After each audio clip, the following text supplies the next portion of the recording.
मरचू जंगल से लकड़ियां काटकर बाजार में बेचने गया, लेकिन उसे लकड़ियों के अच्छे दाम नहीं मिले।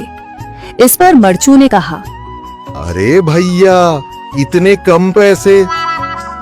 इन पैसों में तो 2 वक्त का खाना भी नहीं मिलेगा। आप मुझे बहुत ही कम पैसे देते हैं। मैं इतनी मेहनत से लकड़ियां काट कर आता हूँ, लेकिन उनके पैसे मुझे बहुत कम मिलते हैं। भैया, तुम्हारी लकड़ियां होती ही इतनी कमजोर हैं कि मैं इससे ज्यादा पैसे नहीं दे सकता। तुम्हारी लकड़ियों के बस इतने ही पैसे बनते हैं। अरे भैया, कुछ ज्यादा कर दो ना। वो क्या है ना कि इन पैसों का तो कुछ भी नहीं आता। मैं अपनी जिंदगी कैसे गुजारूंगा? भैया, तुम जाकर अच्छी लकड़ियां लाओ, तभी इन लकड़ियों का अच्छा दाम मिल पाएगा, वरना इन लकड़ियों का तो यही दाम है। ये सुनकर मरचू बहुत ज्यादा परेशान हो गया और पैसे लेकर किराने की दुकान से सामान खरीदकर घर आ गया। घर पहुंचते ही मरचू की पत्नी सीता ने कहा, अरे जी, सामान ले आए आप? हाँ जी, सामान ले आया हूँ। सीता के चेहरे पर खुशी छा जाती है, लेकिन जब उसने सामान देखा, जी, इसमें तो बहुत थोड़ा सामान है। हाँ सीता, मुझे पता है कि यह सामान बहुत थोड़ा है, लेकिन मैं क्या करूं? मेरे पास जितने पैसे थे, मैं उतने का ही सामान लेकर आ गया हूँ। इस तरह हमारा गुजारा कैसे हो पाएगा जी? आपको तो पता ही है कि हम कितनी मुश्किलों से गुजारा करते हैं। हाँ हाँ, मुझे पता है, लेकिन मैं कर भी क्या सकता हूँ? मेरे पास इतने पैसे ही नहीं कि हम एक अच्छी जिंदगी गुजार सकें। इतनी मेहनत कर रहा हूँ, लेकिन फिर भी मेहनत का फल नहीं मिल रहा। इतनी मेहनत से अच्छी लकड़ी काट कर आता हूँ, लेकिन मुनासिब दाम नहीं मिलता। मैं तो बहुत परेशान हूँ। क्या करूँ? कहाँ जाऊँ?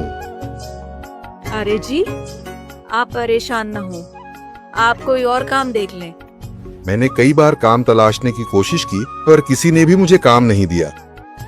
ये सुनकर सीता भी काफी ज्यादा परेशान हो गई। मरचू से सीता की परेशानी नहीं देखी गई।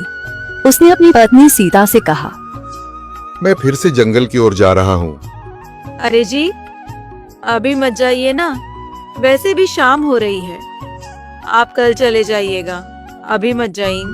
ठीक है, अगर तुम रोक रही हो तो मैं नहीं जाता। मैं कल चला जाऊंगा। इसके बाद मरचू गांव में घूमने के लिए चला गया। तभी उसे एक आदमी मिला और उसने कहा, कहाँ जा रहे हो भैया? और सुनाओ, क्या हाल चाल है? जिंदगी कैसे गुजर रही है? अरे भैया, तुम्हें तो पता है कि लकड़ियां काटकर कैसे गुजारा होता है। हाँ भैया, तुम सही कह रहे हो। और आसपास के जंगलों में अच्छी लकड़ियां भी नहीं है। इसके लिए तो जंगल के अंदर जाना पड़ेगा। पर जंगल के अंदर तो काफी सारे जंगली जानवर होंगे। मुझे बहुत डर लगता है भैया, मैं जंगल में कैसे जाऊंगा? हाँ भैया, जंगली जानवर तो होंगे, लेकिन अच्छी लकड़ियां तो वहीं से ही मिलेंगी। ये सुनकर मरचू बहुत ज्यादा परेशान हो गया, लेकिन वह आदमी बिल्कुल ठीक कह रहा था। जंगल के किनारे की सारी लकड़ियां कट चुकी थीं। अब सिर्फ जंगल के अंदर ही अच्छी लकड़ियां बची थीं। अगली सुबह मरचू लकड़ियां काटने जंगल की ओर चल पड़ा। जंगल में आने के बाद मरचू ने कहा, अरे, यहाँ पर तो लकड़ियां ही नहीं हैं। वो आदमी सही कह रहा था, लकड़ियों के लिए तो जंगल के अंदर ही जाना पड़ेगा। पर जंगल के अंदर जाना क्या सही रहेगा? मुझे तो बहुत डर लग रहा है, क्योंकि वहां पर तो काफी सारे जंगली जानवर होंगे जो खतरनाक होंगे। अगर आज मैं जंगल के अंदर नहीं गया तो मैं आज घर पैसे लेकर नहीं जा सकूंगा, और फिर जब पैसे नहीं होंगे तो गुजारा कैसे होगा? मरचू जंगल के बाहर खड़ा सोचता ही रहा और फिर उसने सोचा, अरे, यहाँ पर भी कोई मजबूत पेड़ दिखाई नहीं दे रहा जिससे मैं लकड़ियां काटकर घर ले जा सकूं। लगता है और अंदर जाना पड़ेगा। यही सोचकर मरचू जंगल के अंदर चला गया। अंदर जाने के बाद उसने इधर उधर पेड़ देखे, पर उसे कोई भी अच्छा पेड़ दिखाई नहीं दिया। यह सोचकर मरचू जंगल के और अंदर चला आया।